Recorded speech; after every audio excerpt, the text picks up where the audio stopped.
साथियों, मैं पिछले कई सालों से हिंदू ग्रंथों और पुस्तकों को पढ़ रहा हूँ, चाहे वो उपनिषद हो, दर्शन हो, धर्मशास्त्र हो, पुराण हो या फिर संप्रदाय विशेष की पुस्तकें हों। और जहाँ आप में से बहुत से लोग ये जानना चाहते हैं कि क्या पढ़ा जाए, कौन सी पुस्तक अच्छी है, वहाँ ये भी प्रश्न उठता है कि इतना सब कुछ पढ़ने के बाद आखिर पता क्या चला, क्या ही जान लिया, और जो जाना क्या उसको केवल हिंदू होने के नाते मान लिया या उस पर विचार विमर्श के साथ आधुनिक चिंतन भी किया। साथियों, मैं ऐसा व्यक्ति बिल्कुल भी नहीं हूँ कि लिखा है तो बस मान लिया। मैंने ग्रंथों को पढ़ने के बाद उस पर मंथन किया और सैकड़ों पुस्तकों को पढ़ने के बाद मुझे बात पता चली, 3 फंडामेंटल चीजें हैं जिसे वैदिक ऋषि मुनि हमें और आपको समझाना चाहते थे। आप 10 ग्रंथ पढ़ो, 100 ग्रंथ पढ़ो या 1000 ग्रंथ पढ़ो, लेकिन ब्रह्मांड और ईश्वर से जुड़े यही 3 सत्य आपको किसी न किसी रूप में हर एक ग्रंथ में मिल जाएंगे। और इसीलिए मैंने निश्चय किया कि इनको आपके सामने रखा जाए, जिससे एक वीडियो के माध्यम से वर्षों से अर्जित किए गए ज्ञान का लाभ आप उठा पाएं। तो ये वीडियो आप अंत तक देखिएगा, क्योंकि ये एक वीडियो सैकड़ों पुस्तकों के बराबर है। साथियों, आप सभी का हाइपर क्वेस्ट के एपिसोड नंबर 142 में स्वागत है। आप सभी चैनल को सब्सक्राइब कर लें, बेल आइकन को दबाकर नोटिफिकेशंस भी ऑन कर लें, जिससे हाइपर क्वेस्ट की सभी वीडियोस आपको तुरंत मिल जाया करें। साथियों, बिना किसी विलंब के आज की वीडियो को प्रारंभ करते हैं।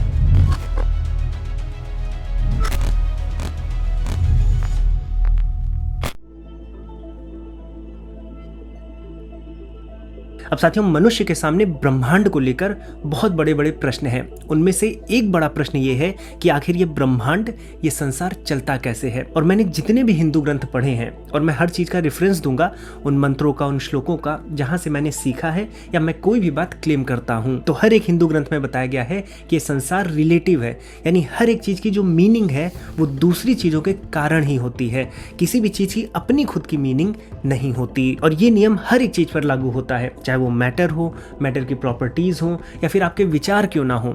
हर एक चीज जो मीनिंग बनाते हैं वो केवल इसीलिए मीनिंग बना पाते हैं क्योंकि दूसरी चीजें उपलब्ध हैं। एग्जाम्पल के लिए आपको कोई भी चीज गर्म ठंडी, बड़ी छोटी या लंबी मोटी लगती है, लेकिन असल में अपने आप में वो ऐसी नहीं होती। वो गर्म ठंडी, बड़ी छोटी या लंबी मोटी दूसरों के सापेक्ष लगती है। आप छोटी चीज देखें इसलिए कोई चीज बड़ी लगती है, आप पतली चीज देखें इसीलिए कोई चीज मोटी दिखती है। अपने आप में कुछ पतला, मोटा, बड़ा, छोटा या गर्म ठंडा नहीं होता। और चीजें ही नहीं बल्कि आपकी इमोशंस भी। आप सुखी इसलिए होते हैं क्योंकि आपने दुख देखा है, दुख है इसीलिए सुख है, सुख है इसीलिए दुख है। आप किसी इन्वायरमेंट में डरते हैं क्योंकि आप किसी इन्वायरमेंट में सुरक्षित महसूस किए हुए हैं। तो ये एक दूसरे के रिलेशन में चीजें चलती हैं। और केवल चीजें और इमोशन ही नहीं बल्कि आपके विचार भी। आप कुछ सोचते भी हैं तो वो फ्री नहीं होता। उस सोचने से, उस एक विचार मात्र से हजारों नए विचार जन्म ले लेते हैं। जैसे अगर आपने सोचा कि वाह ये सेब कितना मीठा है, तो उसी विचार के साथ ये भी विचार जन्म ले लेता है कि इसके पहले आपने फीके सेब भी खाए हैं। तो चाहे मैटर हो, मैटर की प्रॉपर्टीज हो, इमोशंस हो, आपके विचार हो, इमेजिनेशन हो, ये सब एक दूसरे पर डिपेंडेंट हैं। इनकी अपने आप में कोई सत्ता नहीं होती। इसलिए हिंदू ग्रंथों में संसार को रिलेटिव कहा गया है। और ये जो सुख दुख होते हैं, ठंडा गर्म है, लंबा चौड़ा है, ये जो द्वंद्वात्मक प्रकृति है, ये उसी रियलिटी के 2 पहलू हैं। ये एक दूसरे से अलग नहीं है। गर्म ठंडा एक दूसरे से अलग नहीं होते। ये एक ही रियलिटी के 2 पहलू मात्र हैं। और इसमें एक कदम और आगे जाया जाता है। आप ये भी नहीं कह सकते कि रियलिटी हमेशा एग्जिस्ट करती है, क्योंकि एग्जिस्ट करना, ये जो थॉट है, ये जो थ्योरी है, इसके साथ साथ ये विचार भी जन्म लेता है कि चीजें एग्जिस्ट नहीं भी करती हैं। तो रियलिटी एग्जिस्ट भी करती है और एग्जिस्ट नहीं भी करती है। ये रियलिटी के 2 पहलू हैं। जैसे फॉर एग्जांपल, अगर आप पार्टिकल फिजिक्स में जाएं और एटम्स की बात करें या उससे छोटे पार्टिकल्स की बात करें, तो एक स्थान पर एक समय में वो एटम या वो पार्टिकल एग्जिस्ट करता है या नहीं एग्जिस्ट करता है, आप नहीं बता सकते। वो एग्जिस्ट भी कर सकता है, वो एग्जिस्ट नहीं भी कर सकता है। ये उस रियलिटी के 2 पहलू हैं जो एक दूसरे के रिलेटिव हैं। रॉबर्ट ओपेनहाइमर अपनी science and the common understanding में लिखते हैं कि अगर पूछा जाए कि क्या इलेक्ट्रॉन की पोजीशन सेम बनी रहती है, तो आंसर है नहीं। और अगर पूछा जाए कि क्या इलेक्ट्रॉन की पोजीशन चेंज होती रहती है, तब भी आंसर है नहीं। और ऐसा ही विवरण हमें अपने उपनिषदों में मिलता है जब हम परम सत्य की बात करते हैं। इस उपनिषद में परम सत्य को लेकर कहा गया है कि वो ना तो गति करता है और ना ही स्थिर है, ना तो दूर है ना ही पास है, ना अंदर है और ना ही बाहर है। यानी परम सत्य, अल्टीमेट रियलिटी, किसी भी प्रकार की डुअलिटी या रिलेटिवनेस से परे है। वो एब्सोल्यूट है। और अगर हमें भी इस परम सत्य तक पहुंचना है तो हमारे ग्रंथ भी यही बताते हैं कि आपको डुअलिटी के ऊपर उठना होगा, रिलेटिवनेस को पीछे छोड़ना होगा और अपनी कॉन्शियसनेस के एक हायर डायमेंशन में जाना होगा। मैं पहले आपको कुछ रेफरेंसेस दे देता हूं, उसके बाद हम ये समझेंगे कि क्यों हमें हायर डायमेंशन में जाना होगा। साथियों, मैंने उपनिषद से तो आपको एक रेफरेंस दे दिया, अब आते हैं दर्शन की तरफ। अगर आप महर्षि पतंजलि जी के योग सूत्र को देखें, उनके योग दर्शन में जो अंतिम स्थिति होती है किसी योगी की, जो सर्वोच्च अवस्था होती है, उसमें उसकी धर्म में एक समाधि लगती है। ये एक निर्बीज समाधि है। समाधियों के विषय में बहुत ढेर सारी बातें बताई हैं महर्षि पतंजलि जी ने, और मैंने अपने शिक्षण ऐप पर योग दर्शन को विधिवत पढ़ाया है। सभी 195 सूत्रों की विधिवत और सरल भाषा में व्याख्या की है। तो अगर आपको ये समझना है कि धर्म में एक समाधि क्या है, निर्बीज समाधि क्या है, तो आप उस कोर्स में ज्वाइन कर सकते हैं। यहाँ पर मैं आपको इतना बता देता हूँ कि निर्बीज समाधि के बाद योगी के अंदर ऋतंभरा प्रज्ञा जन्म लेती है। अब ये ऋतंभरा प्रज्ञा क्या है? ऋतंभरा प्रज्ञा वही एब्सोल्यूट नॉलेज है जहां हमें पहुंचना है। उसके पहले जितनी नॉलेज होती है वो रिलेटिव होती है, उसे सापेक्ष प्रज्ञा कहते हैं। लेकिन जो निरपेक्ष प्रज्ञा है उसे हम ऋतंभरा प्रज्ञा कहते हैं, वो एब्सोल्यूट नॉलेज है। और ये जो ऋतंभरा प्रज्ञा होती है ये सभी अशुद्धियों से दूर और अनंत होती है। इसके साथ साथ इंटरेस्टिंग बात ये भी है कि रिलेटिविटी केवल स्पेस में नहीं होती कि चीज़ों में हम मीनिंग देख रहे हैं और रिलेटिवनेस देख रहे हैं कि ये छोटा है इसलिए वो बड़ा है। समय में भी होती है।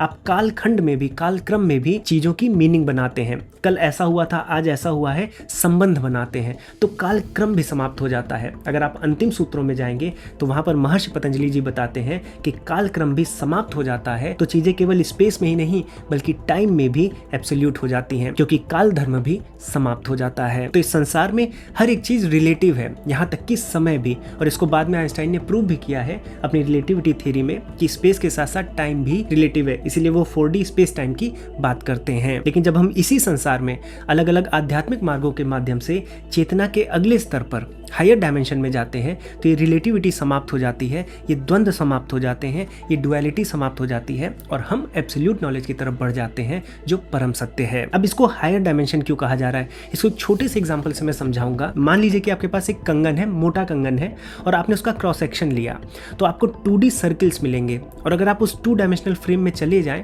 तो आपको ये दोनों सर्किल अलग अलग दिखेंगे। आपको लगेगा कि ये एक सर्किल ए है और ये सर्किल बी है और इन दोनों का आपस में कोई लेना देना नहीं है। लेकिन जब आप 2D से निकलकर 3D में जाएंगे, 3 डायमेंशनल स्पेस में आएंगे और जब आप पूरे कंगन को देखेंगे तो आपको पता चलेगा कि सर्किल ए और सर्किल बी एक ही कंगन के पार्ट हैं, वो दोनों एक दूसरे से डिफरेंट नहीं हैं। इसीलिए जब आप एक डायमेंशन से दूसरी डायमेंशन में जाते हैं, हायर डायमेंशन में जाते हैं, तो आपको पता चलता है कि जो रिलेटिविटी आपको दिख रही है, जो चीज़ आपको गर्म और ठंडी लग रही है, वो एक ही रियलिटी का पार्ट है जब आप हायर डायमेंशन में जाते हैं। हमने उपनिषद और दर्शनों से तो रेफरेंसेस देख लिए, भगवद गीता में भी श्री कृष्ण जी यही समझाते हैं। अगर आप अध्याय 7 के श्लोक 27 को देखें तो वहां पर श्री कृष्ण जी इस रिलेटिव डुअलिटी से ऊपर उठने को कहते हैं। वो बताते हैं कि ये जो डुअलिटीज हैं ये इल्यूजन्स हैं जिससे सभी जीव ग्रस्त हैं, और जो भी जीव इस डुअलिटी से ऊपर उठ जाता है वही मोक्ष का अधिकारी है। और इसके साथ साथ केवल हिंदू ग्रंथ ही नहीं बल्कि बौद्ध धर्म ग्रंथ में भी संसार को रिलेटिव बताया गया है। और अगर आप शैव दर्शन देखें तो वहां पर भी ये माना गया है कि जो शिव है वो एब्सोल्यूट है, लेकिन आगे चलकर संसार के निर्माण में वो अपने आप को डबल, ट्रिपल और मल्टीफोल्ड बनाते हैं। तो साथियों, सैकड़ों हिंदू ग्रंथों को पढ़ने के बाद जो पहली चीज मुझे समझ में आई कि ये संसार रिलेटिव है, यहाँ पर हर एक चीज की अपनी कोई मीनिंग नहीं होती, कोई फंडामेंटल प्रॉपर्टी नहीं होती, और फंडामेंटल जो है वो एब्सोल्यूट है, वो निरपेक्ष है और वही परम सत्य है। साथियों, आइए अब दूसरी लर्निंग की तरफ बढ़ते हैं।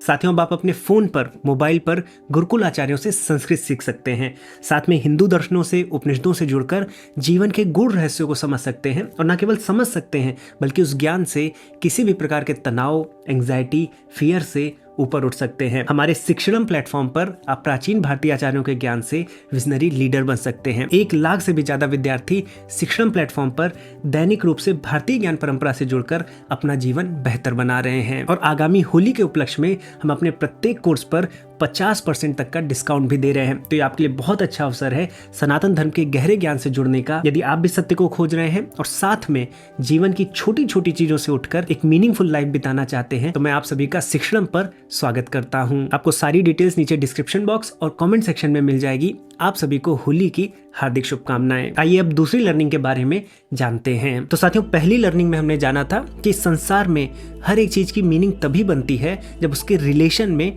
दूसरी चीज उपलब्ध होती है। अब केवल मीनिंग ही नहीं बल्कि उसका अस्तित्व भी, किसी वस्तु का अस्तित्व भी दूसरी वस्तु के अस्तित्व पर निर्भर करता है। यदि मैं हूं, मेरे एटम्स हैं, तभी आप भी जिंदा हो, आप भी एग्जिस्टेंस में हो। यानी ब्रह्मांड की हर एक चीज दूसरी चीज से बंधी हुई है और यदि किसी एक चीज को गायब कर दिया जाए तो ब्रह्मांड पूरा का पूरा कोलैप्स कर जाएगा। लेकिन यहाँ पर आप ये ध्यान रखिएगा कि हमारा ब्रह्मांड छोटे छोटे पार्टिकल से नहीं बना है। सनातन धर्म के अनुसार हमारा ब्रह्मांड छोटे छोटे कर्मों से बना है और आज मॉडर्न साइंस में क्वांटम फिजिक्स के बाद ये बात मानी भी जाने लगी है, क्योंकि जब हम क्वांटम लेवल पर जाते हैं तो हमें पार्टिकल्स नहीं दिखते। पार्टिकल्स की जगह हमें कुछ एनर्जीज दिखती हैं, एनर्जी फील्ड्स दिखती हैं जो उन पार्टिकल्स को लगातार जन्म देती रहती हैं और पार्टिकल्स लगातार मरते रहते हैं। तो ये संसार, ये ब्रह्मांड पार्टिकल्स से नहीं बल्कि प्रोसेसेस से बना है, इवेंट से बना है, यानी कर्मों से बना है। अब हम कितने भी सूक्ष्म स्तर पर चले जाएं, किसी भी पार्टिकल की खुद की कोई फंडामेंटल प्रॉपर्टी नहीं होती है। हम जो भी प्रॉपर्टी डिटेक्ट करते हैं वो हम उस पार्टिकल के चारों ओर फैले दूसरे पार्टिकल के रिलेशन में डिटेक्ट करते हैं। और चूंकि ये हर एक पार्टिकल पर लागू होता है, यानी हर एक प्रोसेस, हर एक कर्म पर लागू होता है, तो ब्रह्मांड के एक कोने में अगर कोई पार्टिकल है, कोई कर्म है, तो ब्रह्मांड के दूसरे कोने में उपस्थित पार्टिकल या कर्म पर निर्भर करता है, कर्म से बंधा होता है। तो धर्म के अनुसार ब्रह्मांड एक दूसरे पर आश्रित, एक दूसरे पर डिपेंडेंट कर्मों का जाल है। और इसलिए आप कह सकते हैं कि हर एक वस्तु में, हर एक चीज में दुनिया की सभी चीजें होती हैं और वो वस्तु, वो चीज भी दुनिया की सभी चीजों के अंदर रहती है। मतलब all in each and each in all, ये जो फिलॉसफी है ये सैकड़ों पुस्तकों को पढ़ने के बाद मैंने सीखी है। आइए कुछ रेफरेंसेस भी देखते हैं। जैसे अगर उपनिषदों की बात करें तो ईश उपनिषद के 6ठे श्लोक में कहा गया है कि वह व्यक्ति जो सबको अपने अंदर और अपने को सबके अंदर देखता है वो कभी किसी से घृणा नहीं करता। ऐसी परमेश्वर श्री कृष्ण जी ने भी भगवद गीता के 6ठे अध्याय के 30वें श्लोक में कहा है कि जो मुझे हर चीज में देखते हैं और हर चीज को मुझ में देखते हैं, मैं ना उनसे अलग होता हूँ और ना वो मुझसे अलग होते हैं। यही बात श्रीमद् भागवतम पुराण में भी कही गई है कि जो सबसे उन्नत भक्त होता है वो भगवान श्री कृष्ण को हर चीज में देखता है और हर चीज को भगवान श्री कृष्ण में देखता है। और सनातन धर्म ही नहीं बल्कि बौद्ध धर्म ये मानता है कि ब्रह्मांड में हर एक चीज अपनी ही जैसी चीज से बनी हुई है। इसे फ्रैक्टल पैटर्न कहा जाता है। महायान बौद्ध धर्म का एक बहुत प्रमुख ग्रंथ है अवंतसक सूत्र, और इसमें ब्रह्मांड को एक पूर्ण कमल की तरह बताया गया है। इस कमल की विशेषता यह है कि इस कमल का प्रत्येक भाग अपने आप में एक पूर्ण कमल है, यानी कमल से ही कमल बना हुआ है। यानी जब हम किसी चीज को देख रहे होते हैं तो उसके अंदर हम ब्रह्मांड की ही चीजों को पाते हैं। इसी अवंतसक सूत्र में एक कुमार सुधाना की कहानी है जो अपने मिस्टिकल एक्सपीरियंस को बताते हैं, और इस एक्सपीरियंस को बताते हुए वो बताते हैं कि उन्होंने एक टावर देखा और वो सैकड़ों टावर अपने ही जैसे सैकड़ों टावरों से बने हुए थे। और आप किसी भी टावर में हो तो आप नहीं बता सकते कि आप किस टावर में हैं, मेन टावर कौन सा है। सनातन धर्म में इसे इंद्रजाल कहा गया है और इसका सर्वप्रथम वर्णन आपको अथर्ववेद के 8वें कांड के 8वें सूक्त के 8वें मंत्र में मिलता है। इस इंद्रजाल के विषय में अष्टावक्र गीता में भी दिया गया है और बौद्ध धर्म में भी। आप इसी अवंतसक सूत्र की बात करेंगे तो यहाँ पर भी इंद्रजाल के विषय में बताया गया है। ये इंद्रजाल है क्या? यहाँ पर बताया गया है कि जब इंद्र ने इस ब्रह्मांड को, इस संसार को बनाया तो इस संसार को एक जाल की तरह बनाया, यानी वेब की तरह, और इस जाल के हर बिंदु पर एक मोती बांध दी। ये मोती ऐसे अरेंज की कि हर एक मोती में जितनी दूसरी मोतियां थी वो दिखती थी और वो मोती हर दूसरी मोती के अंदर भी दिखता था, यानी all in each and each in all. ये जो फिलॉसफी है ये सनातन धर्म के मुख्य केंद्र में है, आपको प्रत्येक ग्रंथ में मिलेगी। और इसके बाद हमें ये पता चलता है कि हमारे ब्रह्मांड का कोई केंद्र है ही नहीं। इनफैक्ट अगर आप बात करें तो स्पेस में जितने भी पॉइंट्स हैं और टाइम में जितने भी मोमेंट्स हैं वो सब अपने आप में केंद्र बिंदु हैं। यानी हमारा ब्रह्मांड अनंत ब्रह्मांडों से मिलकर बना है और खुद भी अनंत ब्रह्मांडों को बनाता है। ये मेरी दूसरी लर्निंग रही है। सैकड़ों हिंदू पुस्तकों को पढ़ने के बाद आपको लगभग प्रत्येक ग्रंथ में, प्रत्येक संप्रदाय में ये फिलॉसफी, ये दर्शन अवश्य मिलेगा। अब साथियों आइए तीसरी लर्निंग की तरफ बढ़ते हैं। अब साथियों जब हम अपनी दुनिया को देखते हैं, इस ब्रह्मांड को देखते हैं, तो हमें एक व्यवस्था दिखाई देती है, हमें एक ऑर्डर दिखता है। जो प्लैनेट्स हैं अपने ऑर्बिट्स में घूम रहे हैं, जो हमारी ऋतुएं हैं, सीजन्स हैं, ये एक निश्चित क्रम में आती हैं। हमारी जो नेचर है, हमारी जो प्रकृति है, इसमें भी चीज़ें बहुत अच्छे से अरेंज दिखती हैं, सिमिट्री में दिखती हैं। लेकिन अगर इन सब चीज़ों की आप गहराई में स्टडी करें, सूक्ष्म स्तर पर जाएं, तो वहाँ पर आपको एक अव्यवस्था दिखती है। वहाँ पर कुछ भी ऑर्डरली नहीं होता। अगर आप एटम्स की बात करें या उससे छोटे पार्टिकल्स, इलेक्ट्रॉन्स की बात करें, सब एटॉमिक पार्टिकल्स की बात करें, तो आप निश्चित रूप से नहीं बता सकते कि कौन सा पार्टिकल किस समय में कहाँ पर है और वो अगले समय में किस तरफ मूव करेगा। तो जहाँ दुनिया बड़े स्तर पर, बहुत वृहद स्तर पर हमें एक अरेंजमेंट लगता है, हमें एक ऑर्डर दिखाई देता है, वही दुनिया जिन चीज़ों से बनी है, जिन पार्टिकल से बनी है, जिन प्रोसेसेस से बनी है, जिन कर्मों से बनी है, वो बिल्कुल भी ऑर्डरली नहीं है। तो यहाँ हम देखते हैं कि डिसऑर्डर से ऑर्डरली चीज़ें बनी हैं, और इसके बारे में सोचना मात्र ही कि कैसे डिसऑर्डर से ऑर्डर बन जा रहा है असंभव लगता है। इसको एक एग्जांपल से समझें तो विज्ञान में हम इलेक्ट्रिक करंट नापते हैं। इलेक्ट्रिक करंट क्या होता है कि किसी पॉइंट से 1 सेकेंड में कितने इलेक्ट्रॉन्स पास हो गए हैं या कितना चार्ज पास हो गया है, इसको हम इलेक्ट्रिक करंट कहते हैं। अब हम ये तो नाप लेते हैं कि किसी पॉइंट से 1 सेकेंड में कितना चार्ज पास हो गया, कितने इलेक्ट्रॉन्स पास हो गए, ये बड़ी पिक्चर है। लेकिन अगर हम छोटी पिक्चर में जाएं, अति सूक्ष्म स्तर पर जाएं, तो हम नहीं बता सकते कि कौन सा इलेक्ट्रॉन कब पास हुआ है। और ये इस वजह से नहीं होता कि आज हमारी अंडरस्टैंडिंग कम है, लेकिन जैसे जैसे हम प्रोग्रेस करेंगे, हमारी अंडरस्टैंडिंग बढ़ेगी, तो हम कल ये भी बता लेंगे कि कौन सा इलेक्ट्रॉन कहाँ से पास हुआ। नहीं, ये जो एरर्स हैं या ये जो हम नहीं जान पाते हैं, ये जो अनिश्चितताएं हैं, ये जो अनसर्टेनिटी है, ये इनहेरेंट है। इसीलिए हम अनसर्टेनिटी प्रिंसिपल पढ़ते हैं हाइजेनबर्ग का, इसीलिए हम श्रोडिंगर का वेव इक्वेशन पढ़ते हैं, क्योंकि उस स्तर पर जो इनहेरेंट एरर्स हैं या जो इनहेरेंट अनसर्टेनिटी है, इसका मतलब ये है कि हम निश्चित रूप से किसी चीज़ को मार्क नहीं कर पाएंगे, किसी चीज़ को नहीं बता पाएंगे, इसलिए हम प्रोबेबिलिटीज़ बताते हैं। किसी एटॉमिक इवेंट के होने की संभावना कितनी है, ये हम पता कर सकते हैं। वो इवेंट होगा या नहीं होगा, ये हम क्लियरली, सर्टेनली नहीं बता सकते। लेकिन अभी भी ये प्रश्न बचा हुआ है कि कैसे डिसऑर्डरली चीज़ें ऑर्डर बनाती हैं, और ये बहुत कठिन प्रश्न है, लेकिन इसका उत्तर श्रोडिंगर जी ने अपनी बुक व्हाट इज़ लाइफ में देने का प्रयास किया है। वो कहते हैं डिसऑर्डरली चीज़ों से ऑर्डर आप तभी बना सकते हैं जब आप अरबों और खरबों की संख्या में डिसऑर्डरली चीज़ों को साथ में लाएं। जैसे आपका शरीर अरबों खरबों मतलब ट्रिलियंस ऑफ एटम से बना हुआ है। आपका शरीर 1000, 2000, 5000 एटम से नहीं बन सकता। क्यों नहीं बन सकता? क्योंकि श्रोडिंगर बताते हैं कि जब डिसऑर्डरली चीज़ें होती हैं, जब आप प्रेडिक्ट नहीं कर सकते कि कौन सा एटम कहाँ जाएगा, और आप एक ऐसी चीज़ बना रहे हैं जो ऑर्डरली काम करेगा। हमारा शरीर ऑर्डर में काम करता है। अगर हम ऑर्डर में काम ना करें तो हम कुछ सर्टेनिटी में काम नहीं कर पाएंगे। अब श्रोडिंगर कहते हैं कि जब आप अरबों खरबों ट्रिलियंस में एटम्स को साथ मिलाते हैं, तो भले सारे के सारे एटम्स रैंडम मूवमेंट कर रहे हों, लेकिन एक समय में, एक क्षण में बहुत ढेर सारे ऐसे एटम्स होते हैं जो ना चाहते हुए भी कुछ ऑर्डर बना देते हैं। अब ये जो ऑर्डर होता है, इसको बनाने वाले जो एटम्स होते हैं वो भी बदलते रहते हैं, क्योंकि सारे एटम्स तो रैंडमली मूव कर रहे हैं। लेकिन ऐसा होता है कि प्रत्येक क्षण कुछ ना कुछ एटम्स एक डायरेक्शन में या एक तरह के ऑर्डर में आते ही आते हैं, जिससे हमारा ऑर्डरली जो बड़ी पिक्चर है वो बनती है। इसलिए विज्ञान इसे स्टैटिस्टिकल नेचर ऑफ रियलिटी कहता है, और धर्म में इसे माया कहा गया है। ये जो माया होती है, ये ना समझ में आने वाले डिसऑर्डर को ऑर्डर में बदलती है, और इसीलिए सनातन धर्म में जगत को मिथ्या कहा गया है। मिथ्या का मतलब इल्यूजन नहीं होता। मिथ्या का मतलब होता है कि जो जैसा है वैसा दिख नहीं रहा, और जैसा दिख रहा है वैसा है नहीं। इसको एग्जाम्पल से मैं समझाऊं तो आप रोज शाम को सूरज डूबता हुआ देखते हैं, लेकिन क्या सूरज सच में डूबता है? सूरज का डूबना एक मिथ्या है, क्योंकि जैसा दिख रहा है, सूरज डूबता हुआ दिख रहा है, वैसा होता नहीं। और जैसा होता है, यानी पृथ्वी सूरज के चारों ओर घूम रही है, ऐसा होता है, ऐसा हमें दिखता नहीं।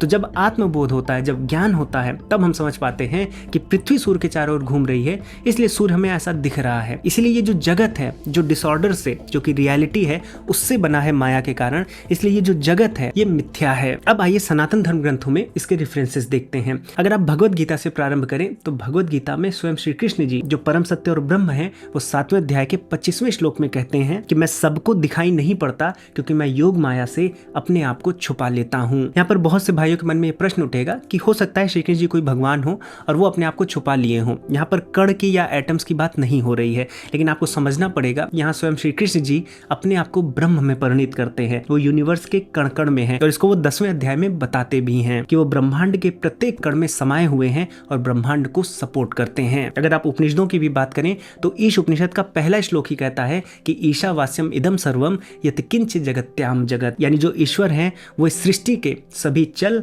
अचल, जिसमें गति है नहीं भी गति है, प्रत्येक कण में समाये हुए हैं, वास करते हैं। ऐसे ही आप श्वेताश्वतर उपनिषद में जाएंगे तो 6 अध्याय के 11वें श्लोक में भी सेम चीज बताई गई है। तो श्री कृष्ण या परम सत्य या ब्रह्म ये प्रत्येक कण में है ब्रह्मांड के, और माया से, योग माया से जगत में अपने आप को रूपांतरित करते हैं, डिसऑर्डर से ऑर्डर बनाते हैं। और चूंकि जगत माया से बना है इसलिए जगत को मिथ्या कहा गया है, यानी जगत जैसा है वैसा दिखता नहीं और जैसा दिखता है वैसा है नहीं। और इसीलिए जगत गुरु आदि शंकराचार्य जी ने ब्रह्म ज्ञानावली माला ग्रंथ के 20वें श्लोक में कहा है कि ब्रह्म सत्यम जगन मिथ्या जीवो ब्रह्मैव नापराः, यानी ब्रह्म सत्य है, श्री कृष्ण सत्य है, लेकिन जो जगत बनता है वो मिथ्या है। और ऐसा लगभग सनातन धर्म के सभी संप्रदायों में कहा गया है। अगर आप शाक्त संप्रदाय में जाएंगे, देवी स्त्रोत को पढ़ेंगे तो देवी स्त्रोत में भी कहा गया है कि या देवी सर्वभूतेषु भ्रांति रूपेण संस्थिता, यानी देवी सर्वभूतेषु सभी भूतों में, सभी कणों में भ्रांति रूपेण संस्थिता, यानी भ्रांति पूर्वक,